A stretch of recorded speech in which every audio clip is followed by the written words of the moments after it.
বিয়ের পর থেকে কোরবানি ঈদের এই প্রথম কোরবানি ঈদটা আমার কাছে একটু বেশি আনন্দের। কেন আনন্দের একটু পর বলছি। এর মধ্যে আবার কোরবানির আগে ভয়ানক একটা দুর্ঘটনা ঘটে গেল। অল্পের জন্য বেঁচে গেল সবাই। তো যাই হোক, কী হয়েছে না হয়েছে আর সারাদিন আমরা কি করি না করি সব কিছুই দেখতে পারবেন আজকের এই ভিডিওতে। হ্যালো ব্রুন, আসসালামু আলাইকুম সবাইকে। আমি শিলা চলে এসেছি। কোরবানি ঈদে আমি কি কাজ করলাম না করলাম সব কিছু বিস্তারিত জানতে পারবেন আমার এই ব্লগের মাধ্যমে। সকাল সকাল ঘুম থেকে উঠেই আগে বাড়ির পুরুষ সদস্যরা গোসল করে নামাজে চলে গেছে। এখন আমরা মহিলারা করব।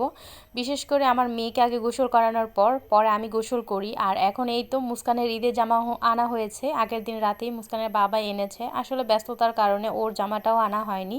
তো দেখা যায় নিজের জন্য কয়েকটা কিনে ফেলেছি আর মেয়ের জন্য আনাই হয়নি। এমনিতে ওরকে অনেকগুলো গজ কাপড় কিনে দিয়েছি বাসায় পরার জন্য। মেয়ে বাবুদের জন্য সুন্দর করে গজ কাপড় দিয়ে ফ্রক বানালে কিন্তু দেখতে মাশাআল্লাহ অনেক সুন্দরই হয়। এর জন্য মুস্কানের জন্য আমি কয়েকটা জামার কাপড় নিয়েছি।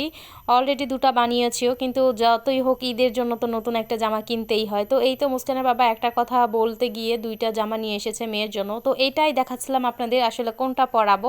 তো আমার কাছে কেন জানি বেশি ইয়েলোটাই ভালো লাগছিল, তারপর আমি ইয়েলোটাই পরাই। আর মুস্কানের বেশিরভাগ জামাগুলোই বেবি ক্লাবের দোকান থেকে আনা হয়, কারণ ওই দোকানের জামাগুলোই মুস্কানের বাবা বেশি পছন্দ করে। তো যাই হোক, এই তো নিজে রেডি হয়ে মুস্কানকে রেডি করে দিলাম। আর এই তো আমরা যে গোসল টোসল করে একদম রেডি। আর আপনারা কি দেখতে পাচ্ছেন আমি যে কালকে রাতে বসে জামাটা বানিয়েছি সেটাই পরেছি।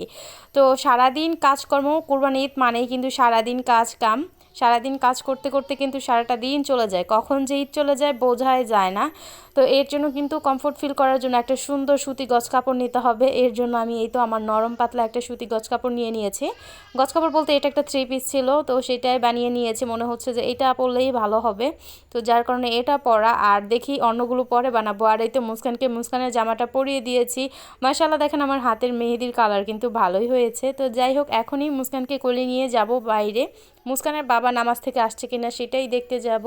তো এই তো আমিও গোসল টোসল করে একেবারে রেডি হয়ে ওয়েট করছি ওরা কখন নামাজ থেকে আসবে। তো ওরা নামাজ থেকে আসার আগেই আমরা একদম সবাই রেডি গোসল করে, কারণ আজকে কোরবানি ঈদ দেখতে যাব লাস্ট বারের মতো গরুটাকে। তো এই তো এই লাল রঙের গরুটা আমাদের পালা গরু, আর এই গরুটাই কিন্তু কোরবানি দিবে। এটা আমার শাশুড়ি পেলেছে, মানে লালন পালন করেছে আর কি। যাই হোক, তো এটার বয়স 3 বছর, কিন্তু এটা তেমন বাড়ে না বলে আমার শ্বশুর শাশুড়ি কোরবানি দিয়ে দিবে। তো যাই হোক, আমার শাশুড়ির মনটা একেবারেই খারাপ। তো গোসল করিয়েছে গরুটাকে। এখন ওরা নামাজ থেকে আসার আগে আমার শ্বশুর, আমার হাজবেন্ড, দেওর, তাই এর জন্য এই তো গরুটা এখানে বেঁধেছে, যাতে করে নামাজ থেকে আসার পর মিষ্টি মুখ করে গরুটাকে নিয়ে যেতে সহজ হয়। আর এটা যেহেতু সবসময় বাসায় থাকে, একটু তো দুষ্টামি করবেই। মুরব্বিদের কাছ থেকে শোনা ঈদের চাঁদ ওঠার সময়ই নাকি বোঝা যায়, গরুরা নাকি বুঝতে পারে তাদের যে কোরবানি দিয়ে দেওয়া হবে। তো মাশাআল্লাহ ওটা ছিল আমার শ্বশুর বাড়ির কোরবানির গরু, আর এটা হচ্ছে আমার বাবার বাড়িতে কোরবানি দেওয়ার গরু। তো যাই হোক, মাশাআল্লাহ দোনো পরিবারই ভালো করে কোরবানি দিচ্ছে। কিন্তু অন্যান্য কোরবানির ঈদগুলো আমার অনেক বেশি মন খারাপ থাকে। আমার বারবার মনে হয় যেন আমি আমার বাবার বাড়িতে চলে আসি, বিশেষ করে কোরবানি ঈদটা। কারণ আমাদের যেখানে বাসাটা না, সেখানে কোনো হই হুল্লোড় নেই, কিছু নেই, মানে বোঝাই যাচ্ছে না ঈদ নাকি। বাট এবার একটু অন্যরকমই হবে। তার কারণ একটাই, আমার শ্বশুর যখন নামাজে যায়, আমাদের এদিকে নিয়ম হচ্ছে একটা যে মসজিদ, এই মসজিদটা কয়েকটা পরিবার নিয়ে ধরেন 115টা 20টা, তো এই 115টা 20টা ঘর থেকে যে যে কোরবানি দিবে, যাদের কোরবানি দেওয়ার মতো সামর্থ্য আছে, সবাই মাঠে নিয়ে যায় যে যার গরু। আর সেখানে সবাই একত্রে বসে একটা মাঠে বসে কোরবানিটা সম্পন্ন করে।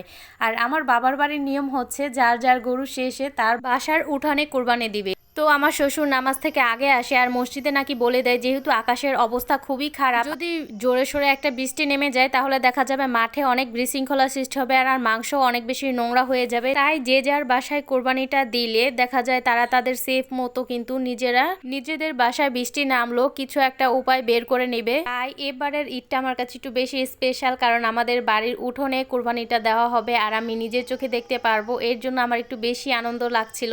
তো এই তো মুস্কানের বাবাও তাড়াতাড়ি নামাজ থেকে চলে এসেছে। আর মুস্কানের বাবাও জানতো না যে আজকে আমাদের বাসায় কোরবানিটা হবে। তো আমার মুখ থেকে শুনে বলছে, কি বলো, এটাই কি সত্যি নাকি? আমি বললাম হ্যাঁ। তো এই তো মুস্কান আর আমি আর মুস্কানের বাবা একটু একসাথে একটা ছবিতে ফ্রেমবন্দি হচ্ছিলাম একটা ছবি তোলার জন্য। আমাদের এদিকে কোরবানির ঈদের নামাজের সময় দিয়েছে 7টা বাজে। তো ওরা নামাজ থেকে চলে এসেছে, বেশি একটা টাইম নেবে না, কারণ একটু পরে কোরবানির কাজ শুরু করতে হবে। এর জন্য তাড়াতাড়ি ঘরে আসার পর ওকে একটু মিষ্টি মুখ করালাম। আর মুস্কানের বাবার বিস্কিট, যে টুস বিস্কিট বিস্কিটের যে সেমাইটা সেটা অনেক বেশি পছন্দ করে। তো সেটা খেয়ে দেখেন গরুর পিছে ছুটলো। প্রায় আমরা আধা ঘন্টা পর ঘর থেকে বের হয়েছি। আমার এত ভয় লাগতেছিল, আমি গরুর দৌড়কে অনেক ভয় পাই।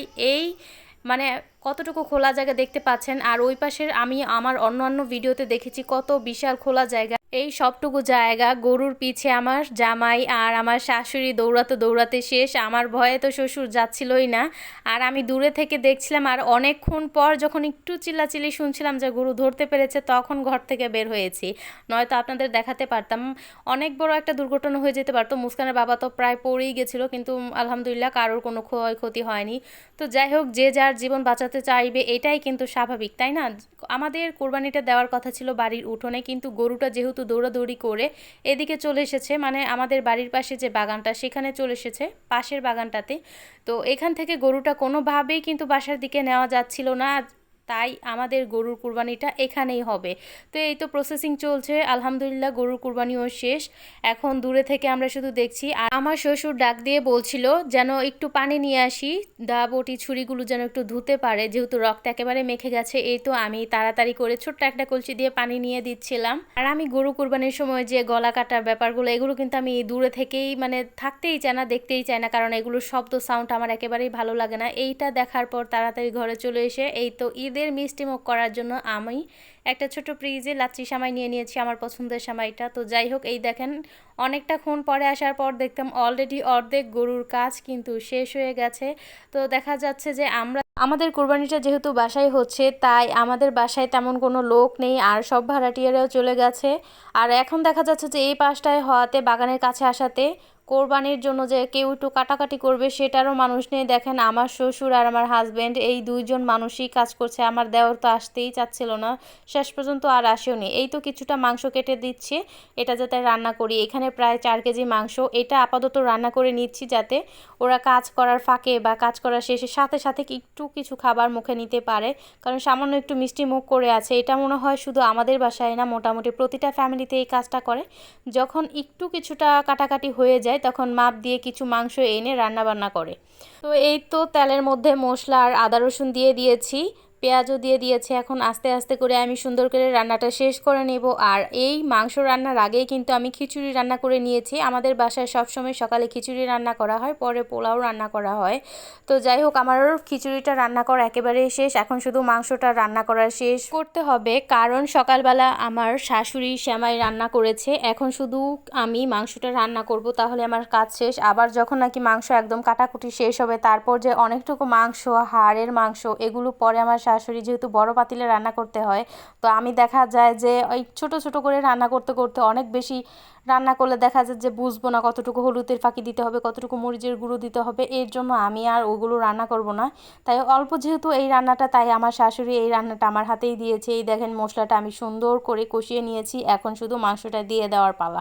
মাশাআল্লাহ, রান্না শেষে এই মাংসটা খেতেও কিন্তু ভীষণ মজা হয়েছিল। যেহেতু এটা অল্প পরিমাণে ছিল, এর জন্য আমি ভালো করে রান্না করতে পেরেছি। অনেক বেশি পরিমাণের হলে হয়তো আমি আন্দাজ করে ময় মশলা ভালো করে দিতে পারতাম না, এর জন্য আমি কখনো এই রিস্ক নেইও না।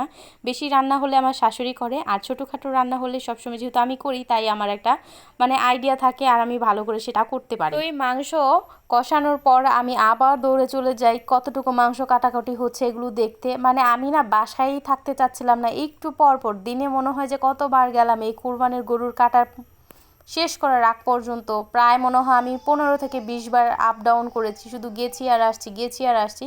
তো যাই হোক, এই দেখেন গরমের মধ্যে এখন রান্না করে এসেছি আর গরম লাগা শুরু হয়েছে, আর আমার এত খুশি লাগছিল। আর আমি দেখেন মাংস রান্না করছিলাম, সেটাই আপনাদেরকে বলছিলাম।